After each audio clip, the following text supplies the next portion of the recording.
எவன்டா இந்த சோலோ நீங்க சண்டை செஞ்சு பொருளை வச்சு இடுப்புல வச்சு சீனே போட்டா பெஸ்டே ஐயோ இவன் எந்த ஊரு ஆளு பிறந்து வளர்ந்து விவசாயப்பட்டி காசி மேட்டே தூண்டே ரத்த வியர்வை தளராத அர்ப்பணிப்பு மக்களுக்கு இஞ்சி போடும் சிவில் பஞ்சு ஐயோ இவன் கண்ணை பார்த்தா கொய்ந்த மாதிரி அவுத்து விட்டா இஞ்சி போடும் ஒண்ணு வச்சா உயிரை போயிடும். கடின உழைப்பால் உருவாகும் சூரி ரியல் மீனவனாக மாறிய தருணம்.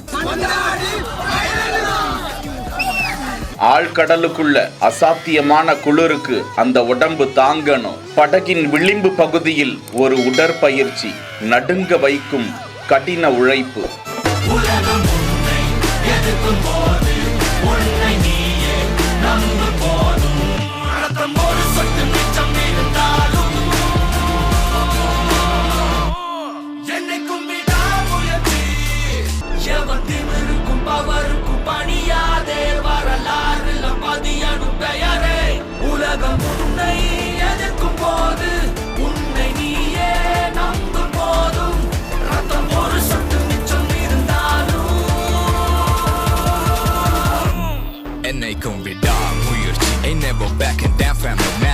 இது சாதாரண மனுஷங்களால பண்ணவே முடியாது. ஒரு மீனவனால எதெல்லாம் சாத்தியமோ அதுக்கெல்லாம் தயாராகும் சூரி குறித்த காட்சி.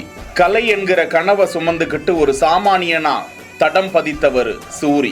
கிடைக்கிற வேலைகளை செஞ்சுக்கிட்டு திரைப்படத்துல தடம் பதித்த அவரு காமெடியனா தன்னை நிலைநிறுத்திக்கிட்டாரு. ஆனா அவரு ரியல் ஹீரோவா தனது உடலை கட்டுக்கோப்பா மாத்திக்கிட்டு பல திரைப்படங்கள்ல வெற்றி திரைப்படமா அவர் வெளிவந்தாலும் இப்ப இந்த திரைப்படம் சாதாரண கதாநாயகர்களால செய்ய முடியாத கடினமான உழைப்பை வெளிப்படுத்துது.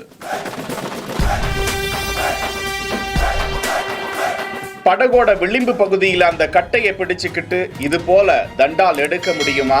கடுமையான குளிர்காற்றுல ஆழ்கடலுக்குள்ள நீந்தி செல்லணும், வலைய வீசணும், மீன்களை பிடிக்கணும், மிகப்பெரிய அலைகளை தாங்கணும். அதுக்கு உடல் கட்டுக்கோப்பா இருக்கணும். ஒருவேளை படகு மூழ்கினாலும் அங்கிருந்து நீந்தி வர தெரியணும். ரத்தம் வியர்வை தளராத அர்ப்பணிப்பால் எழுதப்படும் ஒரு பயணம் என்று சூரி தனது எக்ஸ் வலைதள பக்கத்தில் பகிர்ந்திருக்கும் இந்த காட்சி பெரு நெகிழ்ச்சியை ஏற்படுத்தி அவருக்கு அவரது கடினமான உழைப்புக்கு ஏராளமானோர் ஒரு சல்யூட்டை வைத்து வருகிறார்கள். செய்திகளை உடனுக்குடன் தெரிந்து கொள்ள பிஹைண்ட் வுட்ஸ் நியூஸ் வாட்ஸ்அப் சேனலுடன் இணைந்திருங்கள். செய்திகளை வழங்கியோர் ஜிடி ஹாலிடேஸ், மெட்வே ஹாஸ்பிட்டல், சாலையா காட்டன் தோத்திஷன் ஷர்ட்ஸ்.